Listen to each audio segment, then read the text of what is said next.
एक प्यारे से गांव में रामू नाम का व्यक्ति रहता था जो बहुत ही आलसी और सोने में उस्ताद था। पूरा दिन बस सोते रहना ही उसका काम था। एक दिन रामू की पत्नी अन्नू ने बोला, पूरा दिन बस सोते रहने से क्या होगा, घर में खाने के लिए कुछ भी नहीं है। रामू ने बोला, मैं क्या कोई नौकर हूं जो काम करूं। अन्नू, हे भगवान, मैं इस आदमी के लिए क्या करूं, वह मेरी कोई भी बात नहीं सुनता। अन्नू ने बोला, सुनिए जी, चिंटू को स्कूल से ले आइए, कुछ काम नहीं करते, कम से कम बच्चों को तो स्कूल ले आइए।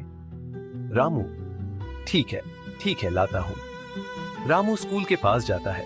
चिंटू खुशी से भागते हुए आता है और बोलता है, ये क्या, मम्मी क्यों नहीं आई।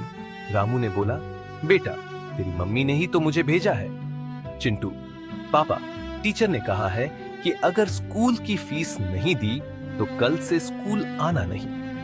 रामू को यह सुनकर बहुत दुख हुआ। रामू बोला, बेटा, तुम स्कूल जाओगे, तुम्हें चिंता करने की कोई जरूरत नहीं है। रामू चिंटू को लेकर घर गया और सारी बातें बताई। अन्नू ने बोला, अब तो आप काम कीजिए, वरना हमारे बच्चों का क्या होगा। रामू बोला, मैं शहर जाकर काम करूंगा, तुम चिंता मत करो। रामू काम की तलाश में घर से निकल पड़ा। रामू एक अमीर जमींदार के पास गया। रामू बोला, मैं काम की तलाश में आया हूँ, क्या मुझे काम मिल सकता है। जमींदार ने बोला, काम तो मैं दूंगा, लेकिन पैसे में ज्यादा नहीं दूंगा, दिन के 50 रुपए दूंगा। मंजूर हो तो करो, वरना घर जाओ। रामू मन में सोचने लगा, मुझे अभी काम की बहुत जरूरत है, मुझे करना ही पड़ेगा। रामू बोला, मैं काम करूंगा।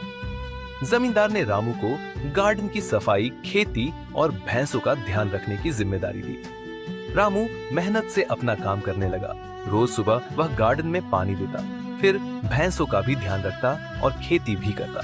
लेकिन रामू को सोने में बहुत तकलीफ होती थी। गोबर की बदबू और कमरे गंदे होने की वजह से रामू अच्छे से सो नहीं पाता था। महीने बीत गए। जमींदार रामू के काम से बहुत खुश हुआ और उसे पैसे दिए। रामू ने उन पैसों से एक घर खरीदा और कुछ पैसे अन्नू और चिंटू के लिए गांव भेज दिए। शहर में बहुत चोरी होने लगी थी। रामू अपने पैसे लेकर चिंतित रहने लगा। उसने सोचा, जमींदार को पैसे देता हूँ रखने के लिए।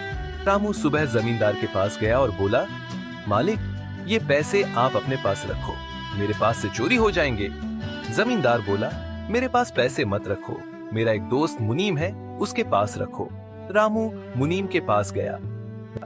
रामू बोला, मुनीम जी, ये पैसे आपके पास रखिए, गांव में चोरी हो रही है, मुझे डर लग रहा है कि कहीं ये पैसे भी मेरे घर से चोरी ना हो जाएं। मुनीम बोला, डरिए मत भाई, मेरा तो काम ही पैसे संभालना है।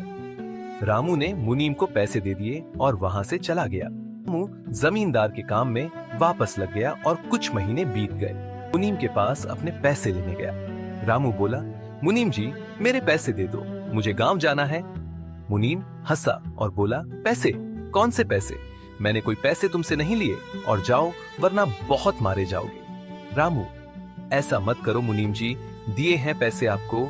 मुनीम ने अपने गुंडों को बुलाया और रामू को बहुत मारा। रामू मार खाकर अपने घर गया और कुछ दिनों तक काम पर नहीं गया।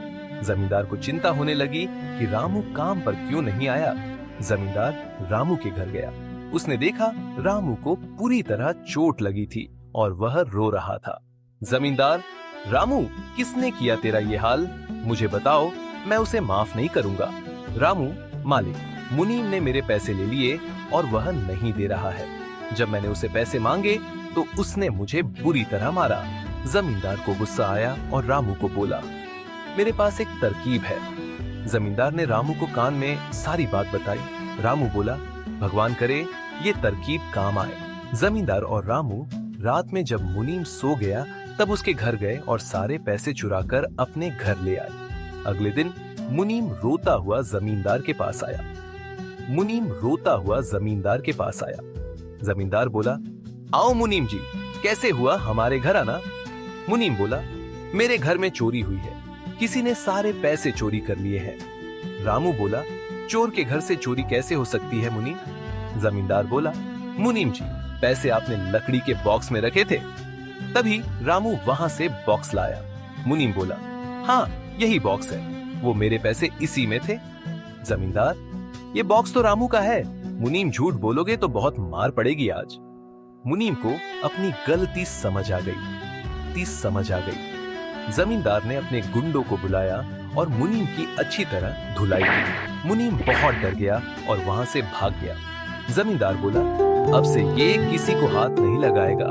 जमींदार ने रामू को पैसे दिए और रामू खुशी खुशी अपने गांव जाकर अपनी अन्नू और चिंटू के साथ रहने लगा।